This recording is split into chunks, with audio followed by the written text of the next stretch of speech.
اللہ من الشیطان الرجیم بسم اللہ الرحمن الرحیم۔ یوٹیوب چینل سیکھنا سب کے لیے، اسی ٹیوبل کے بارے میں اگلی شارٹ ہے 173 کے بعد شارٹ 174۔ اس میں فزکس، ریاضی اور کیمسٹری کا کیا استعمال ہے۔ اس میں دائرہوئی حرکت یعنی اس کی سرکولر موشن، پانی کا اوپر اٹھنا رائزنگ دا واٹر اپ، پانی کا دباؤ واٹر پریشر، پانی کی مقدار per minute amount of water per minute, اور اس کا تعلق جو ہے وہ dia matter of the pipe کے ساتھ اس کا کیا تعلق ہے، اور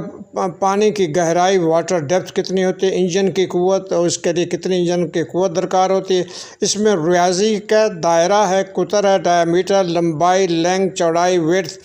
فاصلہ ٹائم، فاصلہ ڈسٹنس وقت ٹائم، ریاضیاتی مساواتیں، ایجوکیشنل ایکویشنز، اور سیال مادے اور ان کی ڈائنامکس، اور پھر